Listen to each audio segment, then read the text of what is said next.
मसूरी में खबर का असर। मसूरी हुसैनगंज के पास मसूरी क्लिप कॉटेज में घने जंगल के बीच सभी नियमों को ताक पर रखकर बन रही सड़क की खबर का संज्ञान लेते हुए मुख्य वन संरक्षक यमुना सर्किल कहकशां नसीम द्वारा लिया गया है। उनके द्वारा मसूरी में मसूरी वन विभाग, मसूरी देहरादून विकास प्राधिकरण, मसूरी नगरपालिका के अधिकारियों के साथ मसूरी क्लिफ कॉटेज में निर्माण की जा रही सड़क का निरीक्षण किया गया। निरीक्षण के दौरान उन्होंने वन विभाग के अधिकारियों का घने जंगल के बीच बनी सड़क को लेकर जमकर फटकार लगाई। उन्होंने कहा कि भूस्वामी द्वारा नगरपालिका के नक्शे को लेकर सभी नियमों को ताक पर रखकर डीएम फॉरेस्ट में सड़क का निर्माण कर दिया गया है। उन्होंने कहा कि विभाग की ओर से 2019 में पुराने नक्शे को देखते हुए सड़क के जीर्णोद्धार के लिए अनुमति दी गई थी, पर भूस्वामी द्वारा अनापत्ति का गलत इस्तेमाल करते हुए क्लिप कॉटेज एस्टेट में पेड़ को काटा गया, जिसके बाद डीएफओ मसूरी होते हुए भूस्वामी के खिलाफ वन अधिनियम के तहत कार्रवाई कर जुर्माना वसूला गया। वह क्लिप कॉटेज एस्टेट में सभी पेड़ों की नंबरिंग कराई गई थी। उन्होंने कहा कि हाल ही में भूस्वामी द्वारा एक बार फिर नियमों को ताक पर रखकर सड़क का निर्माण कराया जा रहा है। उन्होंने कहा कि स्थलीय निरीक्षण के दौरान उन्होंने देखा कि कई हरे भरे पेड़ों को काफी नुकसान पहुंचाया गया। वह पहाड़ों का दोहन कर बड़े बड़े पुश्तों का भी निर्माण कराया गया, जिससे साफ है कि सड़क का ही निर्माण कार्य करवाया जा रहा है।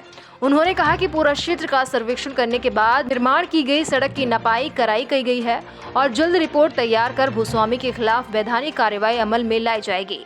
वहीं वन विभाग द्वारा मसूरी देहरादून विकास प्राधिकरण और मसूरी नगरपालिका परिषद को पत्र लिखकर भी कार्रवाई करने का आग्रह किया जाएगा। उन्होंने कहा कि वन विभाग द्वारा क्लिप कॉटेज एस्टेट के भूस्वामी को दी गई अनापत्ति प्रमाण पत्र को भी तत्काल प्रभाव से निरस्त करने की कार्रवाई की जा रही है, और अगर इसके बावजूद भी भूस्वामी द्वारा निर्माण जारी कार्य रखा जाता है तो उसके खिलाफ एफआईआर दर्ज की जाएगी। पर्यावरणविद ललित मोहन काला ने कहा कि वन विभाग के अधिकारियों द्वारा क्लिप कॉटेज को नियमों को ताक पर बनाई जा रही सड़क को लेकर कार्रवाई की बात कही गई है, जिसकी उनके द्वारा शिकायत की गई। उन्होंने कहा कि अगर वन विभाग भूस्वामी के खिलाफ सख्त कार्रवाई नहीं करता है तो वो उच्च न्यायालय की शरण में जाएंगे।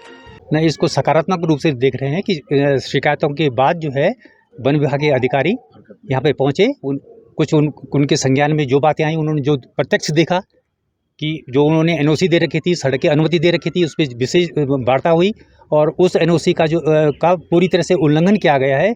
जिन शर्तों पर एनओसी दी गई थी तो मैडम ने जो है खुद उसको अपने संज्ञान में लिया है और आश्वासन दिया है कि इस पर हम जो है सख्त से सख्त कार्रवाई करेंगे।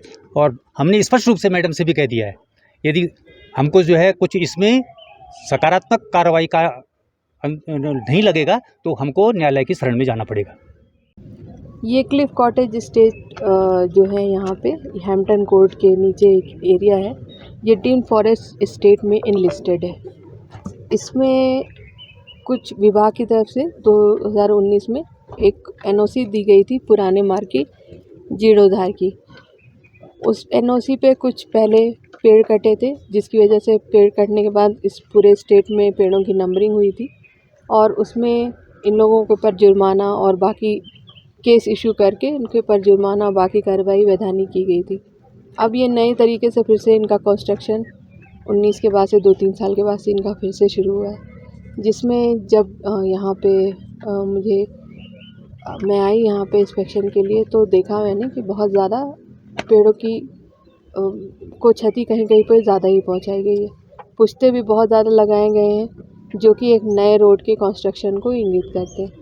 पूरी तरह से पूरा सर्वेक्षण करने के बाद रोडों की नपाई वगैरह कर ली गई है। जो रिपोर्ट बनेगी फिर उसके हिसाब से जैसे जो इनका फॉरेस्ट की तरफ से जो होगा उसका जुर्माना जो होगा या जो वैधानिक कार्रवाई होगी वो होगी, प्लस जो बाकी विभाग है जैसे एमडीडीए है और जो यहाँ का नगर पालिका है, वो सारे लोग अपनी अपनी कार्रवाई अपने स्तर से उनको करने के लिए भी फॉरेस्ट डिपार्टमेंट लिखेगा उन लोगों को। और उच्च जो हमारे शासन में और जो इस तरह से जो लोग उच्चाधिकारी हैं उनको भी ये पूरा मामला संज्ञान में उनके लाया जाएगा और जितनी जो भी रिपोर्ट है उनको भी प्रेषित की जाएगी। एनओसी कैंसिल करने के लिए फिलहाल कार्रवाई की डेफिनेटली पहले तो एनओसी कैंसिल होगी, फर्दर अभी कोई कंस्ट्रक्शन नहीं होगा जब तक की जांच नहीं होगी। अगर कंस्ट्रक्शन होता है तो we will go for the FIR thing. Thank you.